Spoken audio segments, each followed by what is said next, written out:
Hello everybody and welcome back to your weekly PlayStation podcast, Talking the PS, where we round up all of the PlayStation and cloud gaming news for your listening or viewing pleasure right here on youtube.com/Helix Cloud Games, or up there in the digital clouds on your podcast preference of choice. We have a great show lined up for you this week, talking about the Disney Marvel Showcase, Lord of the Rings being purchased by the Embracer Group, a bunch of new exciting titles, some PC news coming to PlayStation, and much, much more. But before we do get into all that, don't forget to give the video a like, subscribe, and hit that bell so you're kept in the loop with all the wonderful content we do here at Helix Cloud Games, like our live streams, first looks, let's plays, and watch-alongs, because we've got one of them coming up soon. But I couldn't do all that without my fantastic two co-hosts who held the fort down for me last week while I was on holiday, sunning it up in the lovely France.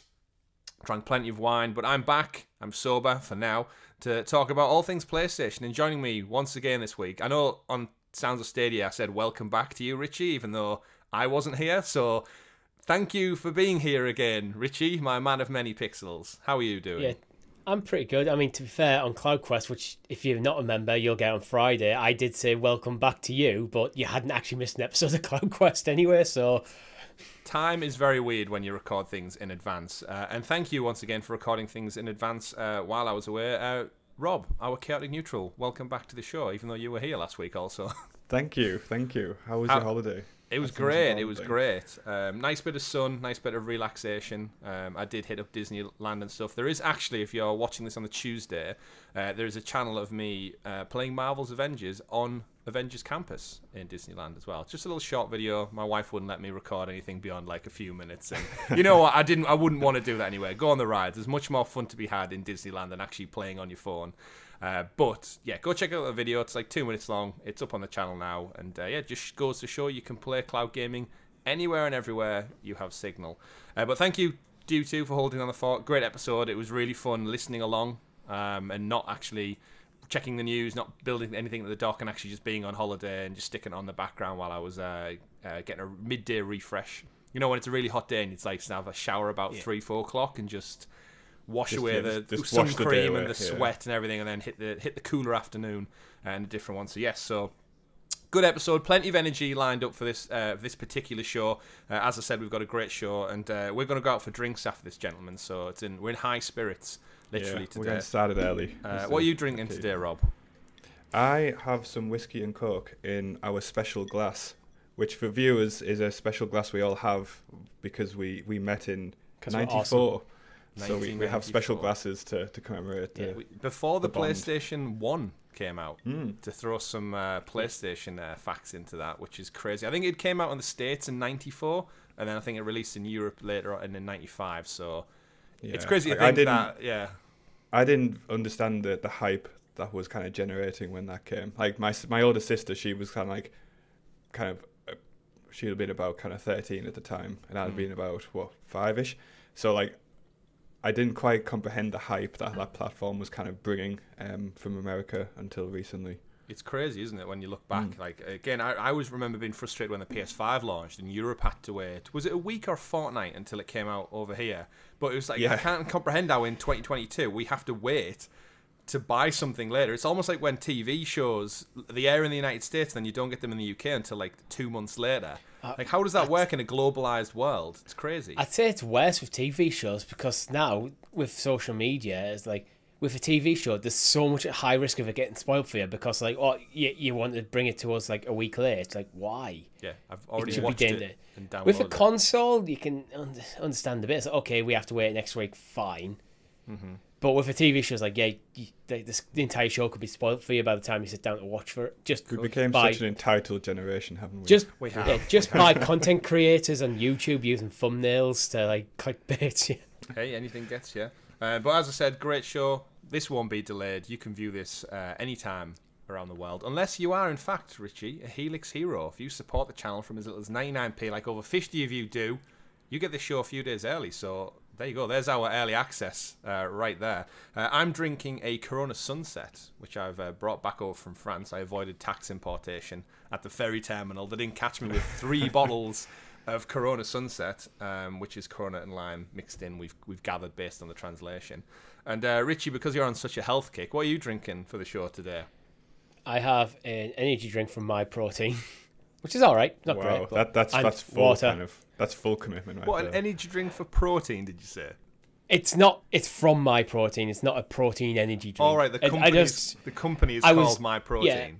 Yeah, I was ordering from them, and I thought, and there's a discount. There was a sale on the energy drinks, and I thought I'll give it a go. So, how much protein is in the My Protein energy drink? Because I can't imagine there's much. None, I imagine. It's got BCAAs in it. I don't know what that means. Branch chain amino acids. Nobody knows what it means. That's why I can put a premium on it. It's like amino acids are the building blocks of protein. It's, like, it's what protein breaks down into. It's got no grams of protein. I remember being a kid and going to the United States for the first time, and everything marketed over there was no trans fats. So not fat as we would measure it in the UK, but trans fats is like a different thing. And everything had like 0% trans fat, 0% on all the crisps and the cakes and everything. And I remember thinking, these are healthy. But it's just a magical different word that makes it sound more diet required than it actually is. But we prefer cis fats over in the UK, apparently. Cis fats, that sounds horrible. It sounds like it would pop. But either way, this is a PlayStation podcast, by the way, for anyone tuning in thinking, where the hell is this going? I guess we should probably pivot around to games a little bit. Gentlemen, Rob, I'll start with you. What have you been playing this past week out there in the wild? So I've went for a wild card, and I've been playing the original Red Faction. Oh, which classic. Holy crap, what a game. Like, when you go back to that, it was in a kind of phase where kind of games didn't have such a deep narrative, but they had an amazing concept. Like, the whole concept of like a kind of like really devious corporate slave planet on Mars doing mining is superb, but you do realize how shallow the storytelling of games of that generation was, when it's just like, why are they doing this? Nobody knows. It's just like it just is. Shit. It's basically Total Recall the game as well. Like, get your ass to Mars. There's a mining facility. There's dodgy shit going down. And there's loads of weapons and stuff. But the destructible environments in that game, I remember playing it first, and I was mind blown. Then when you can get into like the big mining truck thing and just like bore a hole for no reason at all. Benny. I've never played a Red Faction because I didn't actually have a PS1, but I remember you two talking about it when we were kids. Yeah. It was a PS2. Yeah. I had a PS2, but I didn't have Red Faction, but I remember you two talking about it a lot. Yeah, well, I think at the time, Rob, you might have been like me and my brother, where Red Faction was like the packing game. So we got Red Faction and Star Wars Starfighter were the only two games we had for like an entire 6-7 month run until it was somebody's birthday. So yeah, Destructible Environments and the Railgun. It was the first game that I knew what a railgun was, and it's like, oh shit, you can shoot through walls to kill people. That's fantastic. What a concept. It was amazing. Yeah, I got the game bundled in with Dynasty Warriors 2. Which is tells you how far back that was. Yeah, that's a classic as well. Great, some PlayStation content. I downloaded Titanfall 2 to check out, of all things, because again, I'm in that weird gap where I've got about 11 days until The Last of Us Remastered comes out, or Part 1, whatever it's called. So I've finished Stray, got the Platinum for PS4 and PS5 now, so I've got my double Pussycat trophies done, and now I'm kind of like, oh, what do I play? So I downloaded Titanfall, went to start last night, and then I had to edit a show and get that uploaded for you lovely viewers and listeners out there. So I haven't started it yet, but it's on my drive, ready to go. Richie, what about you? What you been playing? Still Tsushima in it to wear? Actually, you just remind me, I do need to go back and play Stray and get that platinum, because I'm one trophy away, and I haven't in the last 2 weeks. Like since we did the race stream, I haven't actually played Stray, so I need to go back. Is it still the Don't Get Caught trophy? Yeah. I just need to grind it out. I feel like you should record yourself doing that, just because if it takes you well over an hour, I want to watch you deteriorate into madness as you you keep restarting and restarting. Tell you what, let us know in the comments if you want to see me die repeatedly in that game and I get incredibly frustrated trying to get a trophy. I don't know how long the stream will be. It might be 5 minutes if I get it first time. It might be an hour. It might be 2. But let us know in the comments if you want to see that. Yeah. But other than that, Ghost of Tsushima. I'm almost finished the middle section of the island. Okay. I'm now down to the last few main story segments of that part before we go into the final part of the island. Definitely. That's great. I need to play it. Ghost of Tsushima, what do I do? Actually, I need your advice on this one, Chris. When's the best time to do the Iki Island DLC? Is it better to wait till I finish the story or go now? Yeah, I would probably say the end. It gives you, when you go over there, it gives you some slightly different skills and there's some slightly different bad guys to fight. But in terms of the story narrative, it is its own separate thing. But if you're going to do it, you might as well wait until like you're fully upgraded and just go have fun over there. See, I am almost fully upgraded in most things. You can travel back.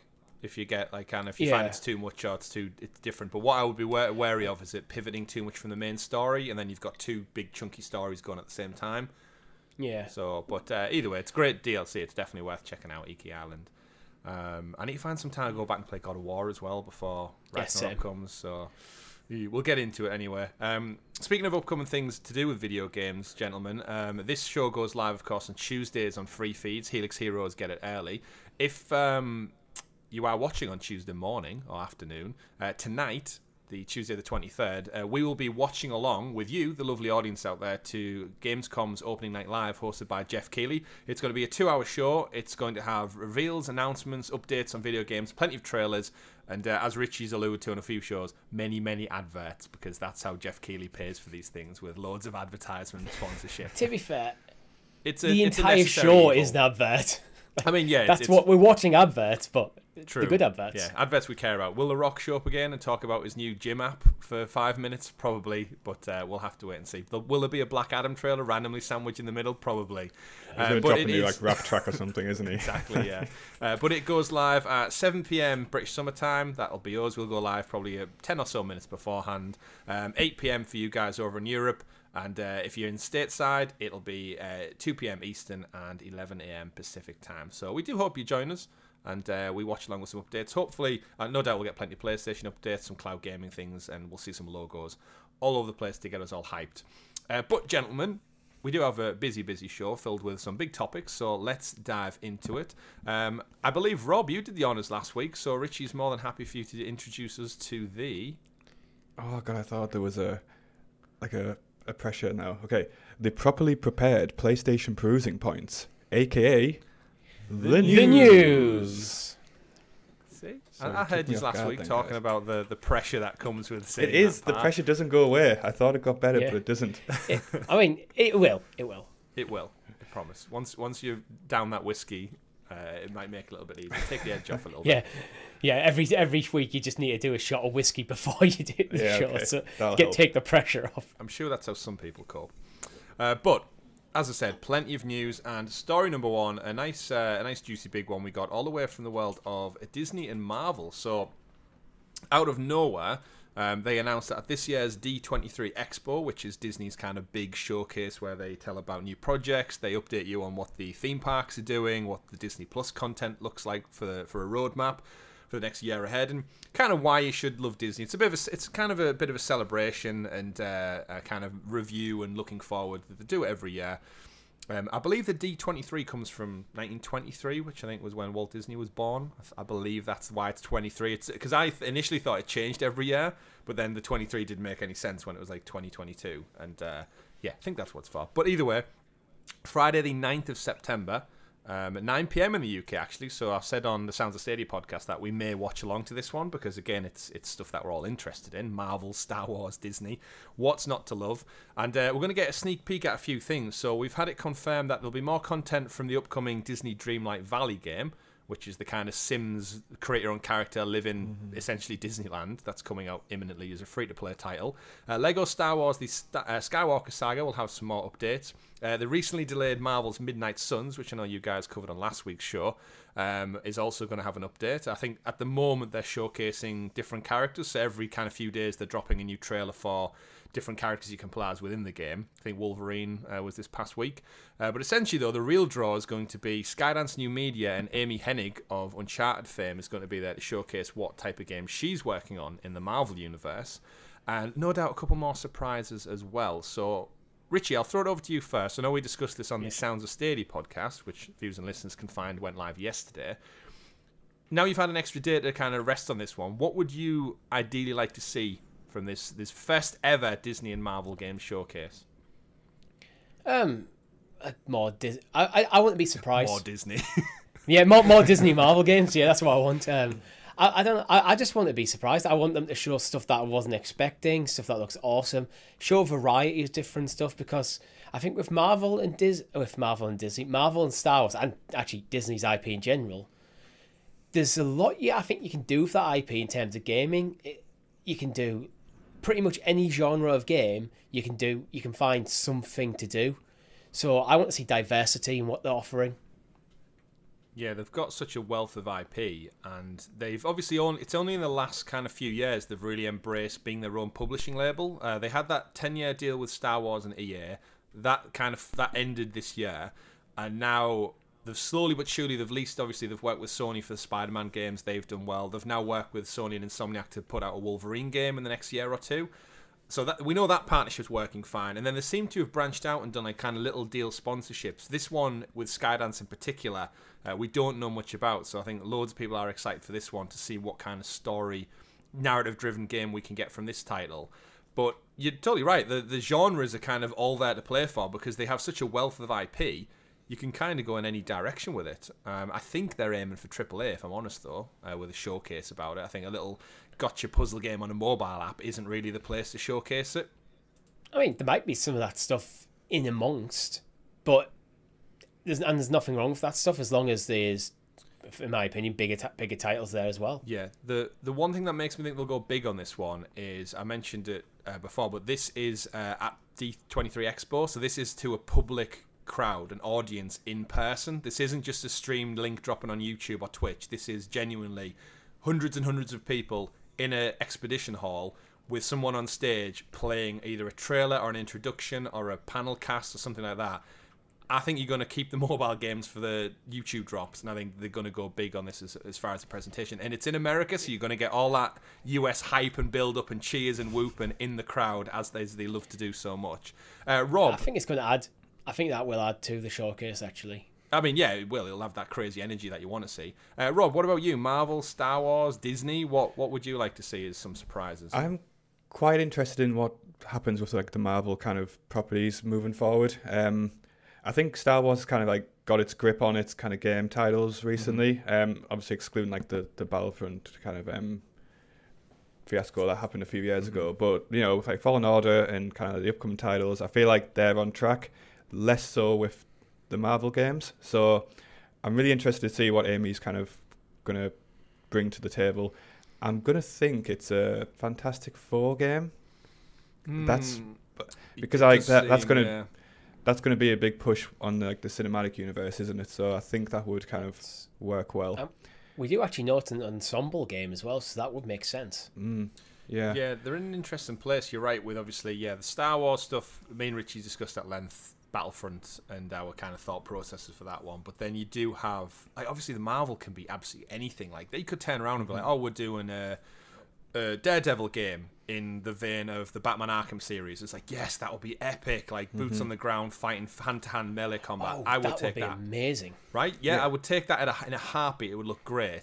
But you're totally right. Like, Fantastic Four, they've almost got this kind of chicken before the egg scenario that they had with the Marvel's Avengers game from Square Enix, that if they get a Fantastic Four game out before the movies, then they don't have that uncanny valley Avengers struggle with where it doesn't look like Robert Downey Jr., it doesn't look like Chris Evans. But if the game exists before this MCU gets around to Fantastic Four, it could be kind of its own thing. And I think with an ensemble cast, if they go in and go, oh, we're doing X-Men again, I'd also take that. Yeah, but it's like, yeah, you would, but it's also like, where do you go? We've had this a fair bit. I think one of the main things is the way like kind of Marvel is as a property now. It's entered kind of a more experimental phase, which you know has kind of mixed success depending on kind of what you like.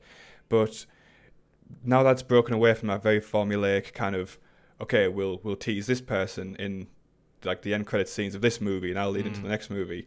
It does give kind of game developers scope to kind of be a bit more experimental and a bit more kind of out there. And Marvel's so big as a franchise now that I think people have moved away from consuming every single bit of Marvel content that comes out, right? So it's like, it's more kind of a smorgasbord of, oh, I like this stuff, I'll consume this, and then but I won't touch this. And there's some kind of drawbacks where you don't get the full kind of universe experience. But I think most people, like, there's too much to consume, and I think it's it gives breathing room for kind of new themes and new kind of experiments coming out, which I'd like to see in the games as well. One thing I've always given Marvel a bit of credit for is, rather than just make a superhero film being a genre, which it was kind of with like the Sam Raimi Spider-Man's, the Fox's X-Men's, they kind of went, no, we're not going to see superhero as a genre of film. We're going to make a spy thriller, and it's just going to happen to have superheroes in it. And I think that's why some of the Winter Soldier. I think that's how some of the best, most beloved MCU films came about, by not obsessing by the fact that the characters happen to be superheroes. We're going to make an action film. It's going to be starring Iron Man. Yeah.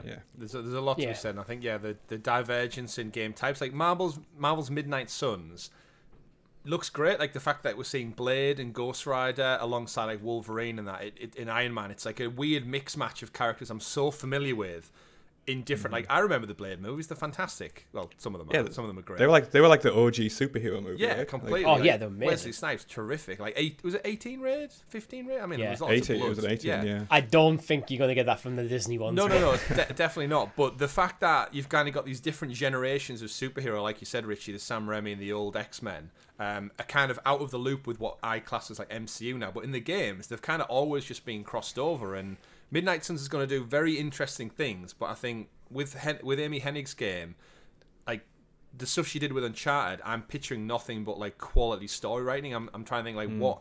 It's not just going to be like a mix-mash superhero. I think what you're alluring to about genres, Richie, she could take that and put it into a genre of its own, where we've never seen a superhero game tell an actual story with character depth, relationship building, chaptered cutscenes and like big set pieces, but taking place in a superhero game. Because we just never had it before, outside of probably Spider-Man and the Arkham series. I think I've always been quite critical of Marvel's Avengers, and the reason for that is I've always felt that game relied on the IP to do the heavy lifting, where I think it's like, if you take away the Marvel IP from that game, what I think you're left with is distinctly mediocre. Where you look at Spider-Man on the PlayStation 4 5, and that game is a phenomenal game that happens to star Spider-Man. And I think there's that difference where Midnight Suns, what that game is, seems quite well defined, and it happens to star Marvel characters. I think that's the way it needs to be. You need to go, what's the game? Then the Marvel IP is the thing that elevates it rather than the thing that makes it. Yeah, well, it's like with most, its story should come first, and then the rest of it kind of falls into place around it. It's having a clear. I just think it's just clear definition what the game is. Where I think Marvel's Avengers, outside of when the IP, like the story stuff, and that's great. But that's when the IP's doing the heavy lifting and not the gameplay. Yeah. When there's a really good part I watched. If anyone's seen on Disney Plus, there's it's like a 6-part series of Industrial Light and Magic, and how the basically production studio from George Lucas started up and special effects came to be, and it spun off into Star Wars, Jurassic Park, and all these other amazing things. And one of the things, one of the lead, it might even be Ron Howard actually, was quoted in it saying that initially when CGI and graphics became to such a high degree, when you could wow the audiences with how amazing and different they were, because no one had ever seen it before. But as it became a standard, similar to video games, the graphics are great, the gameplay is great. What brings audiences back and what wows audience, it's not necessarily fancy bells and whistles now. It has to be the story, because that's the thing they're going to remember.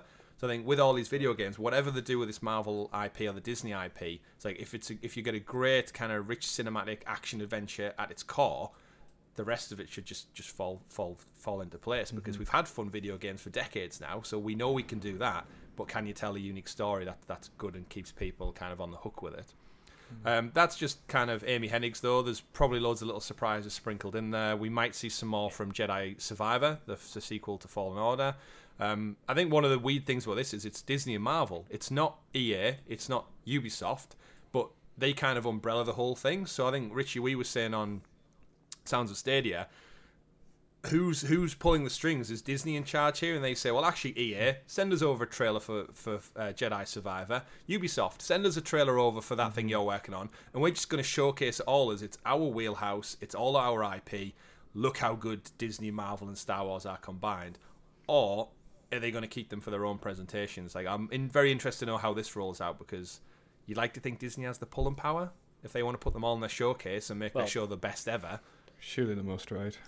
Well, ultimately, they've brought all the IP back in house. So if you're a game developer, whether you're EA or a tiny little indie developer, you're gonna have to dance to Disney's tune a bit. So if they go, okay, you have to pitch the project and go, yep, we like the project, we'll greenlight it, but the first reveal is going to be at our own showcase, and yeah, that you may not even have a choice, regardless how big you are, because like, if you say no, then Disney go, okay, well the answer's no then. Yeah, and it depends how hardcore they want to be. If they want to get this showcase and say an annualized thing, which they absolutely could, then I think they have to be quite strict on. Yeah, from now on, the first presentation where the game will be revealed will be at our showcase. After that, we don't necessarily mind if you put it elsewhere.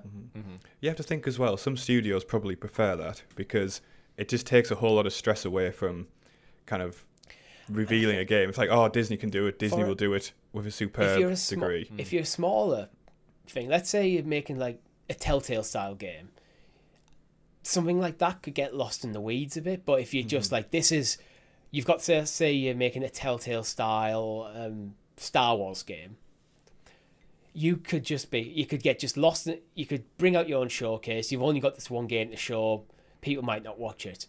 All eyes are going to be on this. So you're going to be seen. Well, that's it. So if anyone does stuff at their own press conferences, then that's one thing. Dropping a trailer on your YouTube website is one thing, but being at Disney D23 Expo when every news outlet is covering it for Pixar news, Star Wars news, Disney news, theme park news, Disney Plus news, it's all eyes on it.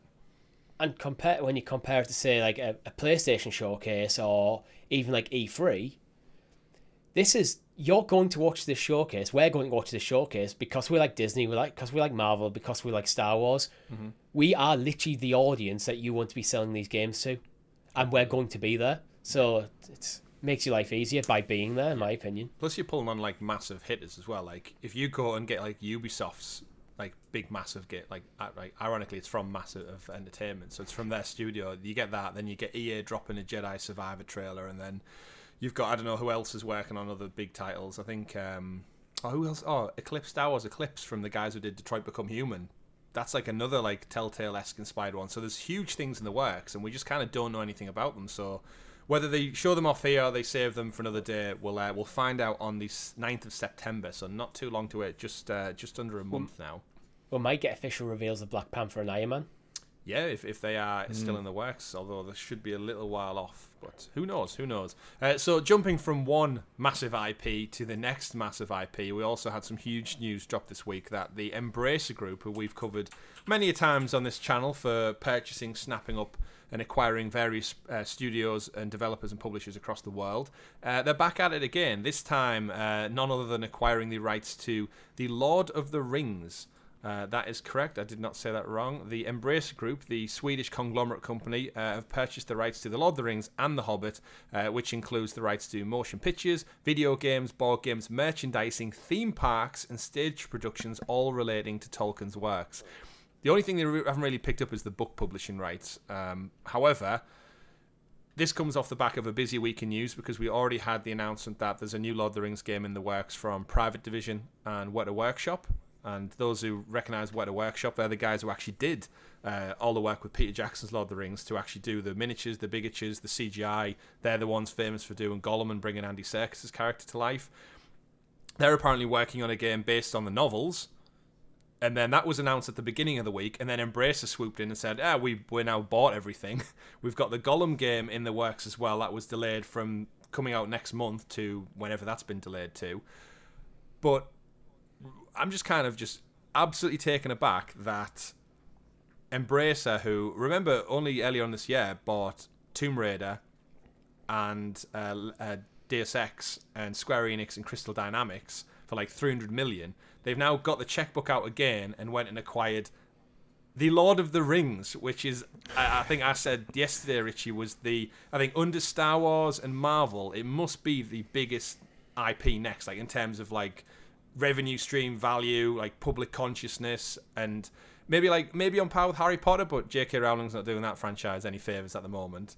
Lord of the Rings, the literal origin of high fantasy, elves and dwarfs and stuff, it's just part of the Embracer Group now. Richie, we discussed this yesterday, so I'll throw it over to you first to just kind of echo how crazy this is and how much money it must have cost them. Yeah, it's like, this has got to be huge. We don't know numbers. No numbers being leaked from what I've seen. It must have cost them a lot of money, and just kind of echoing, I don't want to dwell on it too much because we talked quite a bit yesterday on Sounds of Stadia. Go watch that episode. I'm skeptical. I haven't seen, from just focusing on the gaming side of it, I don't think I've seen enough from the Embracer Group in terms of that really top tier AAA game that I want to see from the Lord of the Rings, from that IP. I haven't played Saints Row yet. I haven't seen, Chris, I think you're live streaming Saints Row this week. Yep. That may change my views if they absolutely nail that. But based on the games I've seen Embracer make and the ones I've played, what I want from the Lord of the Rings is a Game of the Year contender. Mm-hmm. I want it in the absolute top tier of games. That's where I think this franchise should be aiming at. And the Embracer Group have yet to show me that they're capable of that. I think they will get there. With things like the purchase of things like Crystal Dynamics is definitely elevating their content closer to the producing more AAA quality games. Yeah, there's certainly a place for it, because you've got Shadow of Mordor, won loads of Game of the Year awards for the Nemesis system and the fight mechanics and obviously the world it's within. I absolutely adored the Shadow of War and Mordor games. We're unfortunately not getting a third game in that entry, because now the Monolith are working on a Wonder Woman game, and by the looks of it, they might not actually have the rights to make another one anyway, because it would appear Embracer snapped up. But what you said there, Richie, about reaching for that, if that's the bar, that's the standard, and then you have companies like Crystal Dynamics and Eidos Montreal who've put out fantastic single-player Tomb Raider games, and Guardians of the Galaxy last year was fantastic from Eidos. Avengers from Crystal, maybe not so good. But in terms of the opportunity you've got, they actually say in their announcement, they go on to explore additional movies based on iconic characters such as Gandalf, Aragorn, Gollum, Galadriel and Eowyn, amongst other characters from the literary works. And we've got Amazon just about to put out a massive $500 million worthy TV show that's going to focus on the Second Age in Middle-earth. And I'm pitching this as just, we're going to get a renaissance of Lord of the Rings games. For better or for worse, we've got Gollum. We've got the Return to Moria game that also has been announced, that's coming out next year, which is kind of like a... What do we describe the Moria game as, Richie? It's like a Minecraft dungeon crawler building crafting game. It's a survival game. Yeah, Return to Moria. Valheim. It was similar to Valheim. Like, you dive into the pits and you mine and you survive attacks from goblins and stuff, I guess. And the Balrog, And the Balrog, of course. Yeah, that's going to be the big bad. But Rob, you're a massive Lord of the Rings fan like the two of us. You've played Lord of the Rings games in the past. We've played ourselves, like EA's Two Towers and Return the King, Battle for Middle-earth, all that kind of jazz. What do you want to see Embracer do with the huge IP that is the Lord of the Rings? Like, for me personally, I'd really like to see them kind of explore anything that wasn't covered in the kind of the Peter Jackson trilogy, because there's such like a rich lore of kind of like literally millennia of kind of content to explore there. And I think a lot of that will depend on how well the Amazon show does in terms of like general interest in those kind of in those time periods and things like that. The interesting thing on that though is they claim they've got the IP for the Lord of the Rings and the Hobbit, which are both third age stuff. They might not have the rights for first and second age. I think they've bought it all though, isn't it? That was part of the press release. It says we've acquired the rights to Tolkien's The Lord of the Rings and The Hobbit. It's naming these four books specifically. So things like the Silmarillion and like Unfinished Tales and stuff, they might not actually have them rights. I'd have to assume like they're all kind of rolled into one. So I think it's stated relating to the iconic fantasy literary works, The Lord of the Rings and The Hobbit, as well as matching rights and other Middle-earth related literary works authorised by the Tolkien estate and HarperCollins, which have yet to be explored. All right, So it looks like they've got like the expansion of everything. The one like really interesting thing for me, well, not interesting, depending on your view, where the hell are Embracer getting all this money from? I mean, I know they had a big Saudi investment, but they've burned through that in a massive way. I think like the profits or revenue, I can't remember which one, for last year, it was only about, well, I say only 20-something million, which is a lot, but in the context of the moves they're making, quite disproportionate to the properties they're snapping up. Since THQ Nordic kind of formed as a Phoenix company from the original THQ, they've just been constantly buying stuff. Yeah, but like it's like where from? Like, they buy more studios. I think they probably buy more studios and games they release. At the moment, yeah, it seems like they've got like a stacked lineup of like 70 games over the next few years, but we're actually yet to see many fruits of those labours. We've seen like the Destroy All Humans remake did pretty well for them financially. We know they're doing the sequel. They did the SpongeBob remake, and they're working on like a Time Splitters thing, and obviously they are putting out games like Deep Silver. We've got Saints Row just about to come out, so they are pumping stuff out. But yeah, the money, it's crazy. And the way they keep everything separate, so the Embracer Group, we should clarify as well, is the umbrella company. Within this it's going to be called Embracer Free Mode, which is going to be the holding company for all the Tolkien Estate stuff.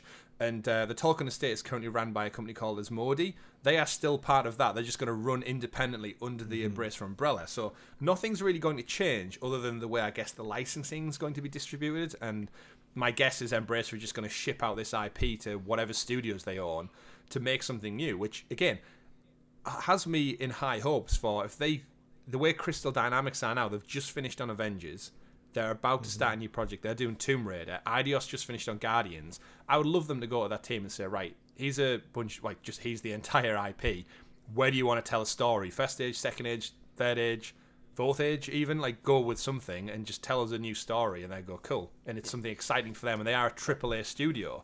But on this other side, I think, Richie, your worry is that they just ship this out to any studio they possibly have and go, just do something, and we get these like half-assed cash-ins based on a rich IP. There's a lot you can do with this IP. Rob, how much would you love a 4X grand strategy game that is a Lord of the Rings game? Yeah, I mean, if I want to play that now, I have to mod like a Total War game or like one of those games, which I do, but it's a pain in the ass if I'm going to be honest. But I've just been thinking about, did you ever play Age of Wonders, Rob? Yeah. Like Age of Wonders, like you got your wizard and like your things, different races and stuff. Superb that would work so well with the Lord of the Rings IP. Yeah, like you build up your civilization based on whatever race you pick. Yeah, I'd go out of all the Lord of the Rings games, I think I played Battle for Middle Earth the most out of all of them, really. Yes, well, it's the second one, which is still good, but it's not the Middle Earth. It's real time strategy. I mean, they could just do a Battle for Middle Earth 3. Rise of the Witch King. But, again, when I say Renaissance at the beginning, it has me in super high hopes for, you know what, they're not going to look like Peter Jackson's movies, which I think is the biggest thing I need to get my brain out of. They're not going to look like, it's not going to be Orlando Bloom and John Rhys Davies and stuff. We're decades from them. So we're literally 2 decades on from that, which it's kind of like, I guess the Amazon series is going to be the touch pit. I think this fan base is ready to explode like the Star Wars one with either love or hate. And I'm open-minded. And nothing in between. Yeah, I'm open-minded because I need to get my own mind away from Ian McKellen will not live forever. He will not be Gandalf forever. At one point they will recast him in something, the character. And I think the video games can do a good thing with that. I actually enjoyed the Avengers game, even though it was very uncanny valley for a bit. But once you're like an hour or so in a gameplay, you kind of forget.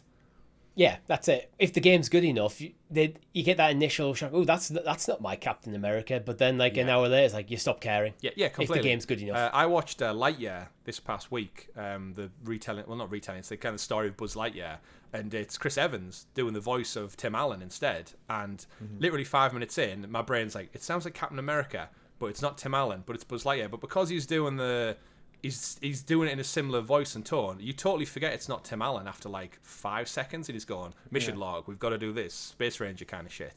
And I hope the same is said, but if we get a new RTS game, a 4X game, give me a Lord of the Rings pixel 2D platformer.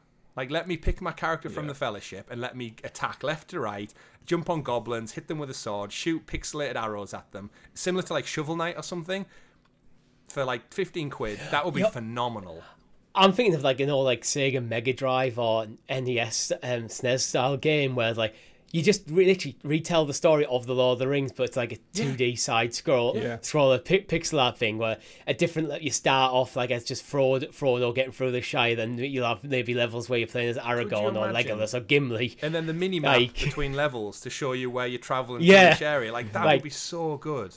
That would be amazing. Like I think people, because that style of game, I mean, it got revived with the boom of the indie scene. Mm-hmm. That would be so fucking good. It would. Like, and you go, what? That's how you would get away with the Uncanny Valley, because they're only 16 pixels worth of character. So yes, it might not look like Ian McKellen, but also doesn't look like any other human being on the planet because they're a tiny little character. And yeah, it's like there's so much potential, and I hope Embracer Group are just the right family for it. But I guess we should. I'm sure Embracer will have someone in their like catalogue of studios who could make that game to a hugely fantastic level. I mean, I'd love them to give it to Yacht Club because Shovel Knight was fantastic. But Square Enix, the Octopath Traveler people, they didn't get purchased though, did they?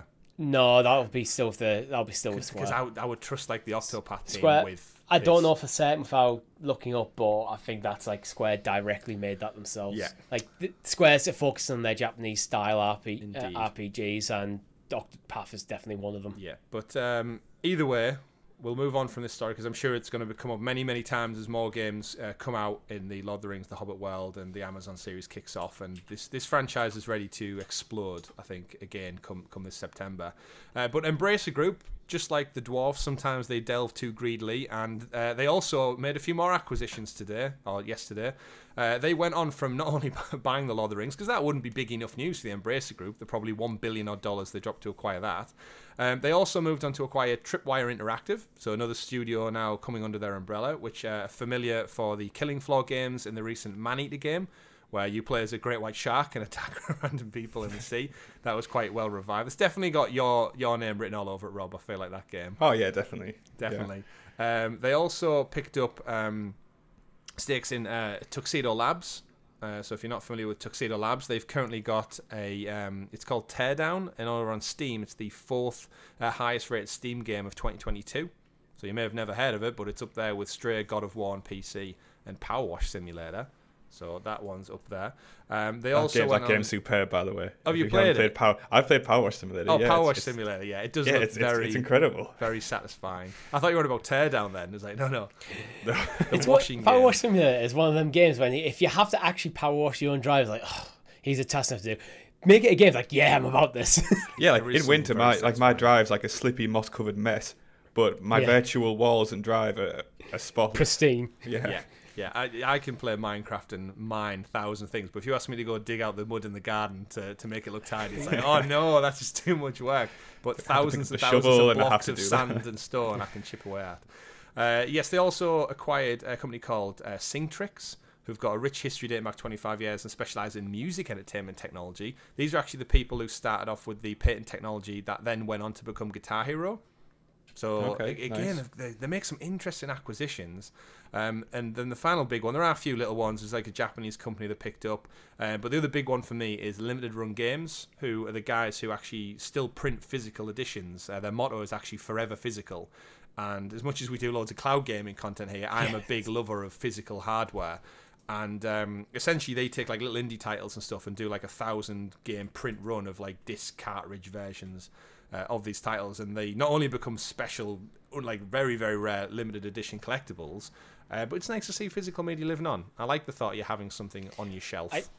I like it for game preservation, because we know like Nintendo are pretty notorious for just switching off the servers and games, and then this game is no more. You can no longer play it unless it's already downloaded. It's gone. So it prevents stuff like that happening. I've just been looking through their list, and they've got a limited run of Night Trap of PS5. Hey, that'd be worth a good amount, that. Night Trap.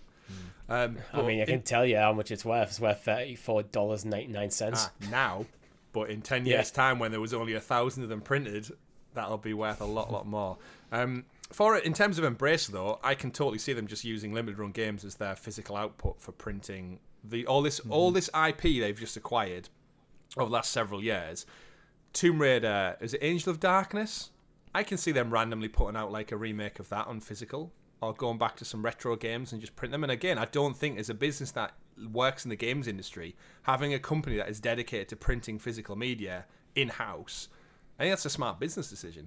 Yeah, you'd have to hope there's some type of thing they're trying to build which is bigger than the sum of all the parts, right? And exactly. For them to buy a physical kind of media specialist and says something about that. Really. It's the only acquisition that's not like a studio or IP. It's a little bit different. It's like it's got a production arm to it. So we'll see what that one is. But we will move along from Lord of the Rings news. As I said, we're going to have plenty of stuff. We're going to have Gollum in the coming months. We've got Return to Moria. We've got this other game, and then everything Embracer are working on. So it's an exciting time to be a Tolkien fan, and we'll keep an eye on that one.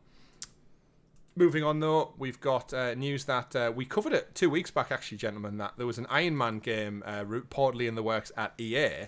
However, news has leaked that a Just Cause developer spent 2 years working on a cancelled Iron Man game. So this is a developer who previously worked at Avalanche Studios. So if anyone can remember Avalanche, those are the guys who work on the Just Cause games. He had an interview with MinMax where essentially the co-founder, Christopher Sundberg, said that the developer was approached by Disney and Marvel back in 2012 and began working on a game that very year. However, things quickly went awry, according to Sundberg. Disney shortened the development time by 1 year, which increased the development's budget since the studio would need to hire 70 to 80 people to finish the game in time.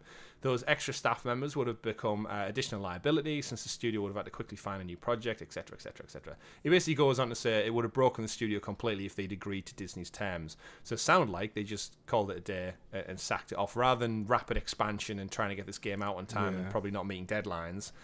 2012, so you've got to imagine that's when the first Avengers movie came out. So the very kind of like the first spike of MCU kind of, I'd say the MCU reaching that kind of greatness level where everyone was well aware of what Marvel were doing. 2 years in development on an Iron Man game from the team who do Just Cause, which has a lot of flying mechanics, crazy explosions, and open world action. The Just Cause games are really fun. Yeah.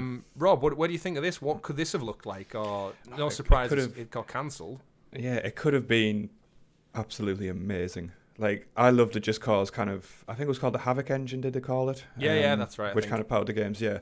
Like, that was incredible, and especially when it started introducing kind of the stickable thrusters to the game, that kind of elevated, which just translates so well to an Iron Man game, right? Like, if you remember like the scene from Spider-Man Homecoming, is it Homecoming? Where he kind of sticks the camper together, like the tank or the ferry together when it breaks or whatever. Like, it could have been a superb game, but I completely understand why they said no to Disney, because it's not easy. What was it? 60 developers, 70? 70, yeah, to recruit, just like, to speed up the timeline. Yeah, and then like that kind of rapid expansion, from my experience of kind of trying to expand a tech-based company, it can kill it. Like, because after you finish the game, as they were saying, there's 60, 70 people there, which all need paying still. Yeah, and like paying redundancies, they cost money. They made the right call, I think, but it is bittersweet because it could have been superb. Well, that's it. I think it's a shame when the game gets... I think they've cancelled the game for the good reasons, but it's a shame that, Iron Man 3 was 2013, so it feels like Disney probably might have been worried that interest in Iron Man might have waned after Iron Man 3, so they're trying to get it out as Iron Man was at its peak. And it just feels like a shame to make that sort of decision. It feels like, when sometimes it's purely a marketing decision that would ultimately have produced a worse game, damaged the studio, where if you actually just went, guys, take your time, produce the best possible game you can do, there would have been something.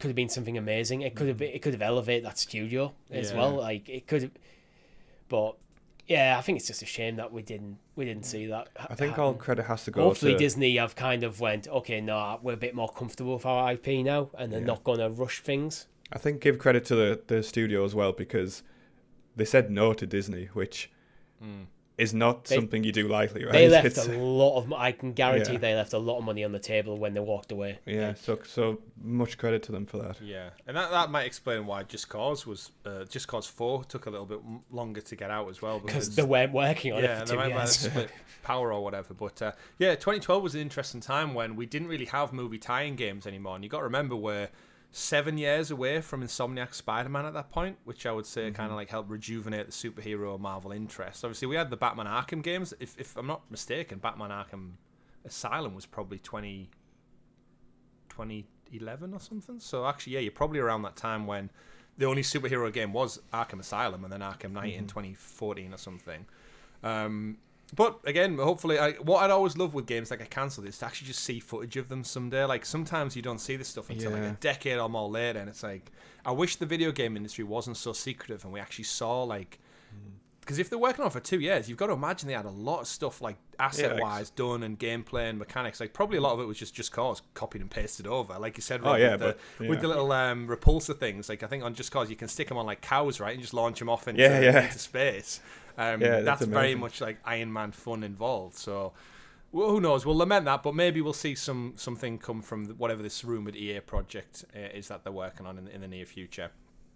But moving on swiftly, we've got a nice little tease from Toys for Bob. We mentioned it a couple of weeks ago, but yes, the teams that were all folded by Activision Blizzard into working on Call of Duty non-stop. We lamented it, but yeah, the Crash Bandicoot and Spyro teams and the Vicarious Visions who did Tony Hawk's remake and such were all folded in. However, now under the stewardship of Microsoft, I think we actually discussed it a few weeks ago, we're hoping that, you know what, they might actually be allowed to go back and do their own things. And it does appear that Toys for Bob are teasing over on their Twitter account that there's a new project in the works. They tweeted out, "Thanks for playing along. How many did you guess correctly?" You know, it's pretty convenient we have more space to cover. And essentially what it was is it was kind of guess our games timeline. It showed you all the titles they've worked on over the years, from Skylanders more recently, Tony Hawk's back in the day, a Madagascar movie tie-in game. just to throw that out there. And more recently, the Spyro Reignited trilogy, Crash Bandicoot 4, It's About Time, and 18th game they're going to make, ? Richie, what would you like to see Toys for Bob work on next? I know it's dead, but the Tony Hawk's remake of 3 and 4, I'd revive that. I mean, I don't see any reason why... this is one where the purchase of Activision by Microsoft hasn't went through yet, but this does very much feel like Microsoft is starting to pull some strings behind the scenes. Well, the rumour is Call of Duty is no longer going to be annualized, which means that will free up a lot of studios' time to actually do different things. Basically, every this is one of the things that this feels like, again, a Microsoft decision rather than an Activision decision. Yeah. But yeah, for me, I'd go Tony Hawk's, but another Crash game, maybe another Spyro game. Maybe do something unique, do something original. But so I know I'm just going by the sort of stuff they've been linked to in the past. Yeah, I know this is a PlayStation podcast, but I've heard it flung around on some other podcasts that because the Spyro Reignite trilogy, and then they went and made a brand new game in Crash Bandicoot 4, which is one of the best Crash games we've had in decades. Microsoft also own Banjo-Kazooie. That'd be good. That would be a wild card, wouldn't it? Banjo-Kazooie's one of them weird ones because it was rare. It exploded overnight on the N64 and then died a quick death on the Xbox. Rare, like when Microsoft bought Rare, they went from being probably the biggest developer and arguably one of the biggest developers on the planet on like pushing stuff to N64 to what are these guys again? But yeah, I mean, Banjo would be great. It would be. My personal choice is a new Spyro game. I absolutely adored the Spyro Reignited trilogy. Got the platinum in all 3 games. Super fun, just super relaxed, chill, old school game. Look gorgeous. And I just feel like they could do the same treatment they did with Crash Bandicoot in a brand new entry with modern mechanics, modern storytelling, with a cute, lovable character. I actually saw somebody modded Stray a few weeks ago to actually put Spyro in, and just seeing him climb around like the cat on the ledges and dropping down, I'm like, oh man, that looks fun as well. Give me something like that. Rob, what about you? They seem to focus on kind of like cartoony things. They've done 102 Dalmatians, Madagascar, as I said, Skylanders, Spyro, and Crash. So they've definitely got a type, a stereotype, I would say. Would you want them to branch out or focus on these kind of animated cartoon kind of style? I'd really want, like, Crash. I recently played Crash 4, and I don't know how I missed it when it first came out. It didn't seem to come out to any particular fanfare beyond the normal bit. But it was a superb game. I'd like to see them take on another Crash game. Realistically, anything aside from Call of Duty is a win in my book. I mean, I can always imagine like every single studio that has like a bit of success in that kind of umbrella company gets like the whole handshake. Oh, you've done really well. Like, this is a fantastic game. Come into this room with the winners. And then it's just like loads of people in hoods working on Call of Duty. Yeah. It's like a one of us type of thing. And then they'll lock the door behind you. Do you just get a bit of irony from the name? Like, Toys for Bob's just like, this is toys for older people, not like kids. But then most of the game library is like more child-centric. Yeah, I do actually think Toys for Bob is a terrible studio name. Like, it just doesn't... I kind of like it. It's memorable. And I think that's the key thing is with the name of a studio, it being memorable. But the thing is, I'm very professional, but that's just my... Yeah. I'm like a Crash and Spyro fan, and I was like an OG Crash and Spyro fan. Like, I'm getting to the age where maybe being called Bob is kind of appropriate. Rob, right? Let us know in the comments, at what age does Rob become a Bob? Yeah, when does that transition happen? Because, this studio might be just named for me, and people like me, really. So. Well, maybe you need to go through a Robert phase first. Yeah. Stop shorting it. I'm no longer Rob, I'm Robert. We'll see. No, that's when I'm in trouble. That's the name I use when I'm in trouble. That's the name. Yeah, I have that with Richard. See, I don't get that as much because my name's longer. Christopher doesn't get used that much. Yeah. Ugh. Yeah, when you're in trouble though. Yeah, that is true. I bet your wife has called you Christopher when she's angry with you. A couple of times, yeah. I always say my brother gets away with it because my brother's called Lee, and it's like you can't really shorten or lengthen Lee, so it's just like. Yeah. he was just persistently in trouble. That's the way he got away with it. Yeah, Lee. But always doing stuff. But going back to Toys for Bob, I think it's like revert to type. You've been focused on these like kid-friendly, family-friendly style games that have been well received. That is something that arguably Microsoft is lacking. So do that. Yeah, that's true. Then do what you've been good at. Spyro, Crash, things like that. Or make something new. Like Microsoft don't have Microsoft. Phil Spencer actively came out and said they don't have like a platform mascot. Master Chief's one thing, but it's just a guy. But you know what I mean. They're about to have Crash. They're about to have Spyro. They've got Banjo. Like you just haven't used them. And Halo, they don't really represent the same like kind of wacky zany. Like they're not a Sonic or a Mario or a Crash Bandicoot. So yeah, do something new. Nothing's going to hit the heights of Mario and Sonic because they came around at a time in gaming when they basically saved Mario is one of the things that saved the gaming industry. So yeah, but you don't need to be that tier. You can be in the tier below and be quite happy. Yeah, but I mean we've seen it. Yeah. We've seen PlayStation do it with Sackboy in the PS3 generation. We've seen them doing it now with Astrobot. Like Astrobot's cute as shit, and I think like that little guy is going to get his own platformer game. It's going to be fantastic. Microsoft kind of just have like. They now own Crash and Spyro, so they've default got 2 wins already. But I hope they utilise it or do something. I think Banjo is probably the one to fill that gap, actually, because it's an IP that is beloved. Mm-hmm. It's been so many years now removed from Nintendo, so it's not that weird kind of, oh my, this is a Nintendo game, what's it doing on Xbox? Mm-hmm. You could bring Banjo back and go, Toys for Bob, you're the Banjo guys. Banjo is going to be our mascot character. Could be. But we'll have to wait and see. But I'm just excited to know that they're not working on Call of Duty again. Oh yeah, definitely. Call of Duty is great for what it is, but I don't need every studio under the sun to work on a COD game. Speaking of Astrobot, actually earlier on, there was news this week that Team Asobi's next game is going to be their biggest yet and should feel probably very Japanese. So I mentioned it there, but yeah, Astro's Playroom, which was one of the launch pack-in titles for the PS5. One of the most fun I've had playing a video game. Richie, you have a PS5 as well. It showcased the DualSense to all its capabilities. It also gives a fantastic nostalgia trip through PlayStation history. And I just couldn't help but adore every moment I spent playing that game. It wasn't that long. It was very simple, very fun, and just very relaxing to play. There's also a VR game they worked on. Astrobot Rescue Mission was the VR game. Again, essentially similar game to Playroom, but you were in that VR world.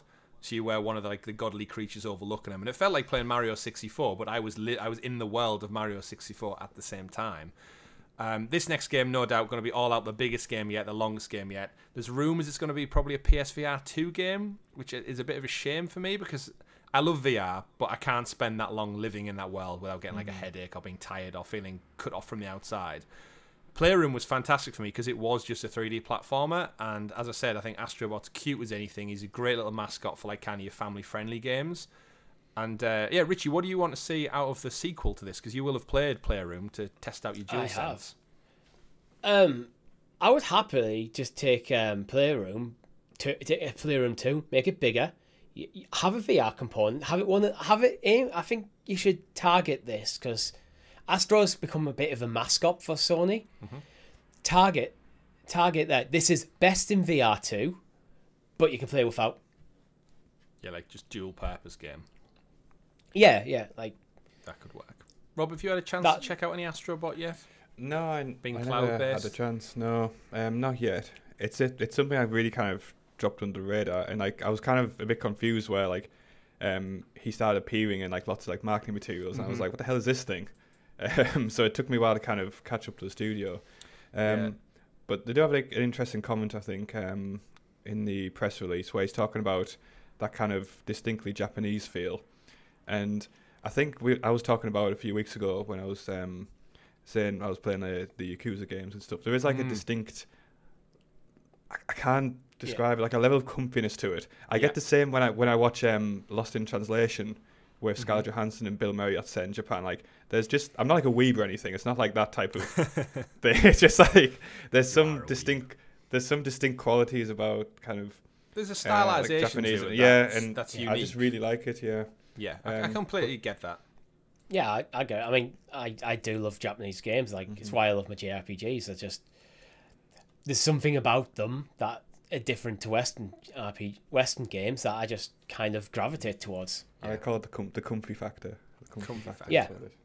That's the official stance. But yeah, Playroom, for those who haven't played it, for you as well, Rob, is essentially you play as this Astrobot guy, and you're inside the PS5. So like the whole opening like hub world is you look up and you can see the fans of the top of the PS5 and the drive spinning around, and you go into like the CPU plaza, the fan zone, and it's all like the components of that make up the PS5.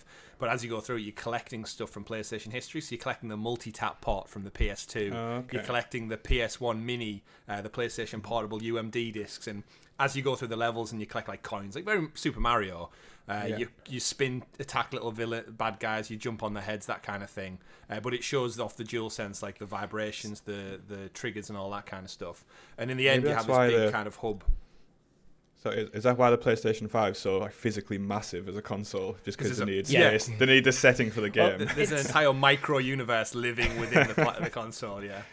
Yeah, Playroom, it's kind of a combination between one being a great just platformer in its own right, a tech demo for the DualSense, a celebration of what PlayStation has been before, like up to PS4, and get a way of getting you excited for what your shiny new PS5 can do. Yeah, like I think it's a perfect kind of tie-in game to come with the console. Here's your console. Here's this game. It's going to showcase what the future of this platform's going to be about. Definitely, and it kind of makes me want to go. When I was saying about playing Titanfall, is also Sackboy's Big Adventure. Apparently, is fantastic. That was like a single-player game with about 10 fantastic music tracks in it. Apparently, the licensed music in that game is like such a surprise. I need to check that one out, but it needs to come down in price. I think it's like £40 for a game that's like nearly 2-year-old now, and it's just PlayStation keeping that kind of exclusive price, like similar to Nintendo, where the price just doesn't drop as much. So I'll have to wait and find out. But yeah, Astrobot, whatever the next one looks like, is going to be great.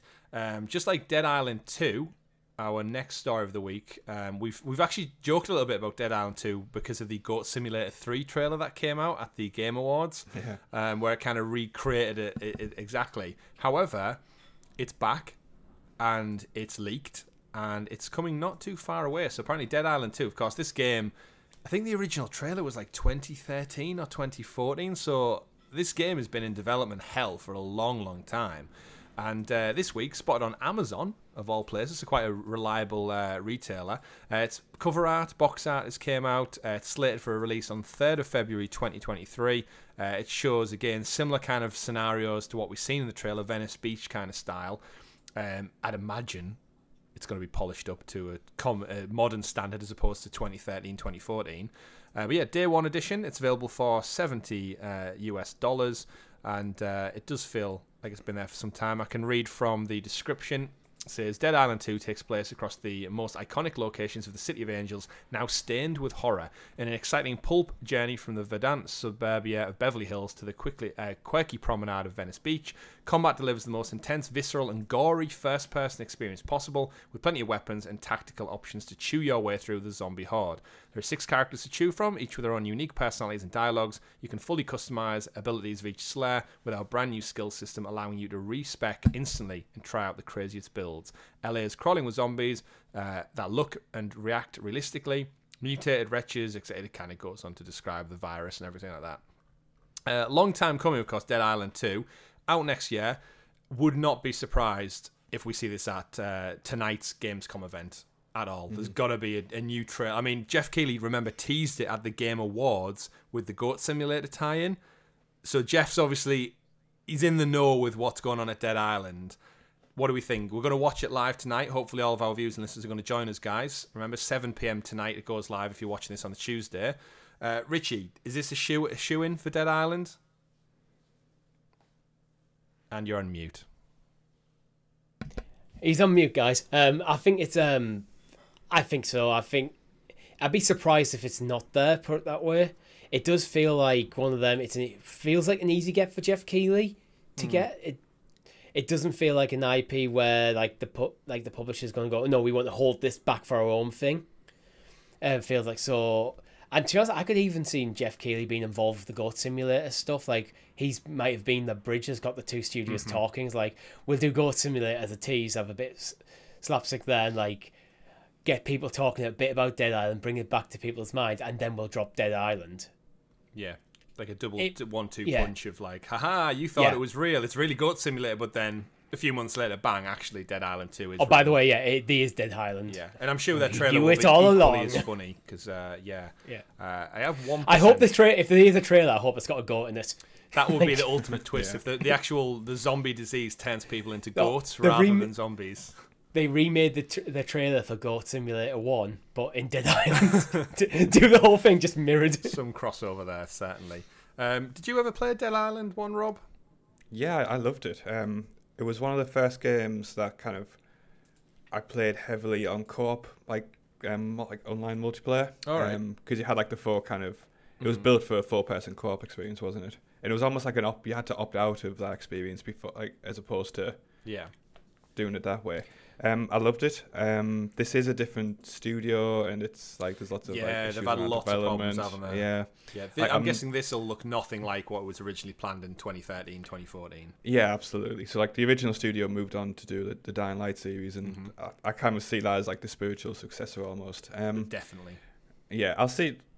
Probably it'll be a sale purchase for me, I'd imagine. I honestly didn't think I'd see the light, the game would see the light of day, really, considering where it's at. But I mean, it's not out yet. Let's not count our chickens yet. It's still got till February, apparently. Yeah. But no, I very much think Amazon, if it was random website in Canada or somewhere, you might think twice about it. I don't know why I picked Canada there. Sorry, Canadians.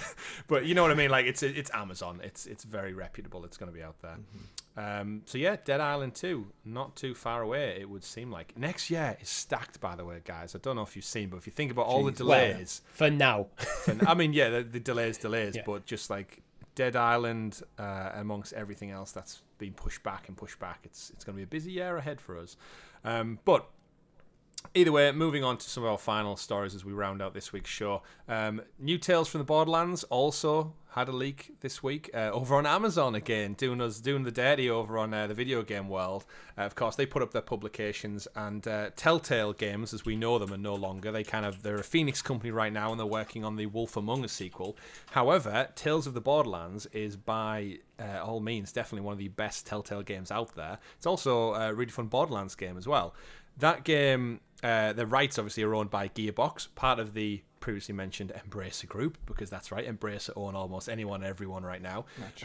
Amazon leaked this week the new Tales from the Borderlands Deluxe Edition with some box art and some screenshots also came out, giving us a little brief look down into what the game's going to include. It's brand new protagonists, Anu, Octavio, and Fran. You get some in-game currency and a special weapon with the Deluxe Edition.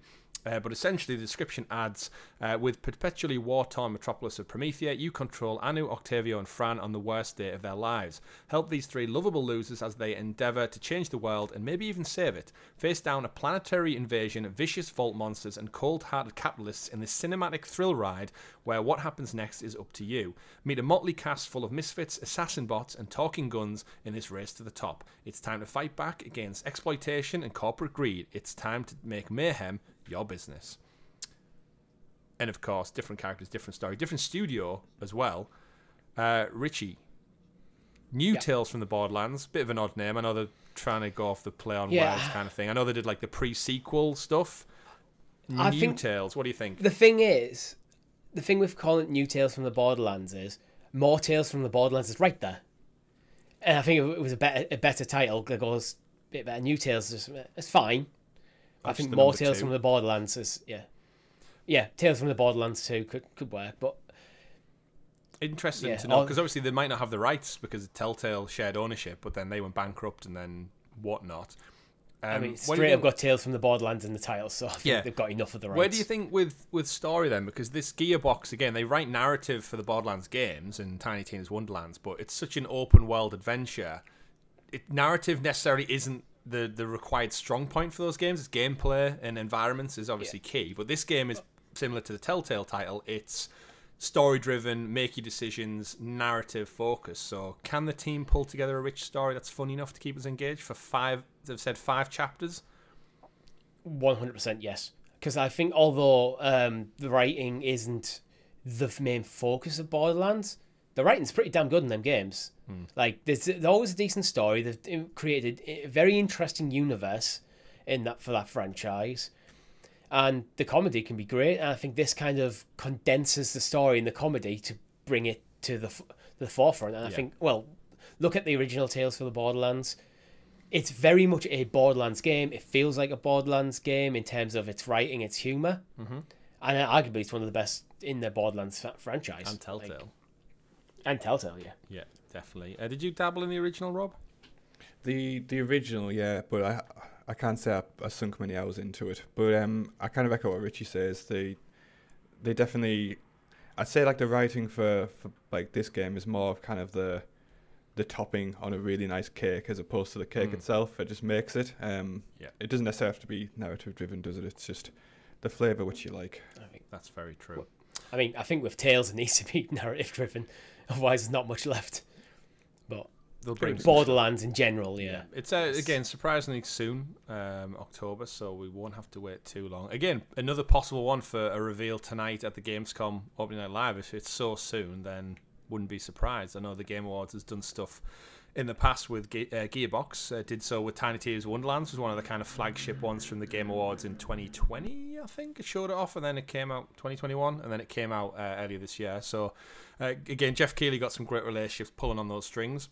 Rounding out the show, though, I've got 2 quick little bits of news to share for what is probably the longest Talking the PS episode we've done yet. Good energy today, guys. Good stuff. Thank you. Kena Bridge of Spirits is coming up on its anniversary, and they're celebrating by launching the biggest update yet, aptly titled the Anniversary Update. It comes with amazing support for a new Game Plus mode, new charm stones, spirit guide trials, new Kena's outfits, accessibility features, and more. This is going to go live on September the 27th, and it's going to feature loads of new updates and abilities and such as well. Kena Bridge of Spirits is one of my favourite games of last year. It started off being a fun animated Pixar action-adventure game in a beautiful world. Good combat, archery mechanics, puzzle solving, and boss fights. And then to get the Platinum, I had to do it on Master difficulty. And my word, it turns into a Dark Souls Bloodborne game very, very quickly. That had me pulling my hair out to get that Platinum trophy. A new Game Plus comes with expanded boss fights, new cursed charm stones, can't get my words out now, that curses you and gives you new elements to fight against, new relics to find, new obstacle course. It essentially sounds like they've given the bosses like an additional wave beyond the regular game. and New Game Plus to take part in that. Richie, I'll throw it over to you because I know you... Did you start this game and never got fully into it? I know you've dabbled. Yeah, I started the game. I was enjoying everything I've played, but I think there was other things pulling me away from it at the same time. So it's like, one of them where you've got a handful of games that you want to jump into. Mm-hmm. You jump into one and again you jump into the other, and the other thing just clicks. Yeah. So this has very much been on my list or my backlog. And when I say my backlog, I don't mean I've got heaps of millions of games that I own. I mean, this is actually on one of the games I do want to go back and jump back into. Yeah, I just need time. But there again, I'm currently replaying Ghost of Tsushima, so definitely recommend it. And then I've got God of War to replay. Then I've got Ragnarok coming up. I want to replay Final Fantasy VII before before things like Crisis Core and Rebirth come out. So yeah, I think if I remember back, I wanted to play this game day one, but they only brought it out on digital. So back to what I was saying about physical media, I held off, and in November they brought out the physical version of the game. So I think the same problem you probably had, where there was another game out at the time that we both wanted to play. I played that the same as you did, but then when it came out on physical, I think I picked it up in the November. So I played it over kind of Christmas into the January to get that platinum trophy. But yeah, fantastic game, Kena Bridge of Spirits. Of course, brand new studio, the first ever game. And it's absolutely gorgeous and stunning, and a free update is very much a big welcome. I don't know if it's available on cloud, although there was a PS4 version, so I don't know for Rob whether this is up your street or you're that busy with Yakuza. I remember when this launched, and I remember thinking, okay, this could be something I can just sink my teeth into, not particularly get too invested in. But at the time, I was extremely deep into the competitive Hearts of Iron 4 multiplayer that kind of cool. vibe. Very different game. Yeah, and it was I was super deep into it as well. I was like, okay, this is the most optimal way to play the UK or the USA in this war simulator, and nothing got past that, and no title, no matter how good or how appealing. Never going to break that barrier. Never, no. I think Kena could be a very important IP for PlayStation because it kind of scratches a kind of Legend of Zelda itch. Yeah, puzzle solving. You know what? A lot of the features in the game, you pick up items like you do in Zelda as well, with a giant magnet almost, to move them around to climb up to new elevated areas, and the abilities are great. I mean, with Breath of the Wild, Zelda went back to being a bit more open world, a bit more free, where Kena is a bit more linear. So for people like me who actually preferred the more linear Zelda games, it does scratch itch. This is why I do definitely want to play it, because I need to give it its fair game. I mean, the game's awesome. It's beautiful. It runs so well.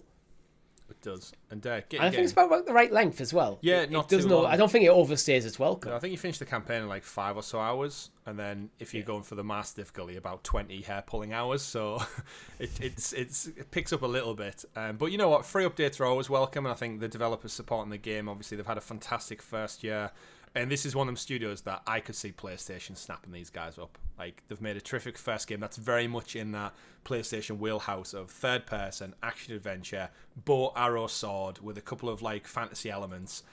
And it looks gorgeous. It's distinct. Tick, tick, tick. Yeah, and it's distinct. It does have that distinct feeling to the other stuff that would fit that descriptor. Completely. But we'll keep an eye on that one. The anniversary is just around the corner, 27th of September for that free update. And I could be tempted to go back in for New Game Plus, If I'm not playing anything specifically at that moment. Might have just finished on The Last of Us. We'll see. And final news story of the week, gentlemen. I know you touched on it last week about the PC kind of storefront for PlayStation, and it looks like there's been some leaks that kind of link in and tie in with all of that kind of stuff. So it does look like within the PlayStation 5, PS4 remaster Spider-Man that's gone on to PC this past week, that some techie people have dug into the files of Spider-Man Remastered and found that it suggests that Sony may very much be prepping their own PC launcher, which, similar to the Epic Games Store, Steam, you would obviously just purchase the PlayStation games direct through the, PlayStation PC store. There's job listings as well. We've seen asking about perk management for PC experiences, and we know with Spider-Man, God of War, Days Gone all coming to PC, it's no surprise. The Last of Us Part 1 is due to come to PC later this year as well. I think you guys covered it last week that the website actually showcases the PC games that are coming up, so they're actually starting to focus in on what this is. So no surprise then that Spider-Man is showing that actually there could be a storefront, and it looks like it could actually integrate your PSN account with trophies and progress as well. Yeah, I think this is like it's like PS a nice Plus launcher is shit. So if they can improve it, definitely. But I think it's like a sign of the times, isn't it? Like a lot more people have a home office set up and a bit more serious hardware at home post-COVID. So it definitely kind of opens up a bit of a bigger market for PC, which I don't think was there before, right? No, they're definitely leaning into realizing they can make money rather than being like, again, you don't have to be beholden to a box now. And I think, Richie, we found that out with cloud gaming. Everything we've observed over the last 3 years with Stadia and Amazon Luna and GeForce Now especially, and then now what Microsoft are doing with xCloud. So you're not beholden to a box under your TV at all anymore. And to be honest, PlayStation know that. I think the reason for this is, well, at the moment you can get the games on things like Steam. I think you can probably get some of them on Epic Games Store. But when you put it through them, that's Valve and that's Epic taking the cut of the revenue. You brought your own. You get the 100% revenue yourself. Yeah. Although PlayStation do have shares in Epic, so they don't lose all of it that way. But they might actually get 100%. There might be like some deal where they get 100% revenue. But every time someone buys Spider-Man on Steam, Valve takes a cut. Right. If they just bring out their own thing, integrate the PlayStation Plus app into it, so it's like, this is the full fat PlayStation experience on PC. All you need to do is download this app. It's got the cloud offerings, the full works. I'm for that. And we all know the cloud offerings need some work, Rob. You suffer the most out of the three of us. That interface needs some proper work done. So if that was a storefront that had PC design that then would boot up and launch the games on the screen like Steam does, that'd be great. It's bad enough that I typically, rather than playing through the PlayStation Cloud stuff through my PC, I'll boot up my PS4 and use it through the remote play to it. Not even remote play. Sometimes just straight up cloud game. No, just because it's better. So it's like because it's a better experience. It's still the same game, still through the cloud, but it's a better experience from my PS4 than my PC. True. That's how you cheated me on Stray. Just want to point that out for those. No, that was remote play from my PS4 into PS5. Did you see this on our Stray playthrough? I saw and Richie was like, I don't know why this is happening. Oh no! I straight up told you before the stream started. Like, let's do it on cloud gaming. And the only reason I did that is because I was wanting to go for that trophy, which I still haven't got. Yeah, I hope that trophy sucks for you. I hope it takes you it already has 4 sucked hours for me. to get you in. That's why I haven't got it. I just want to let you know it took me like 10 attempts, Richie, and I got it. So just so you know. Anyway, rounding out the show with a little bit of fun. Spider-Man, of course, is now on PC, and of course, when stuff goes on PC, we have all the fun in the world with modders out there. And no surprise, Spider-Man has already been picked up. If you've not seen it over on the world of the internet, Twitter, social media, there is also there's a Wilson Fisk mod already, so you can see Wilson Fisk swinging through the city in like a full suit.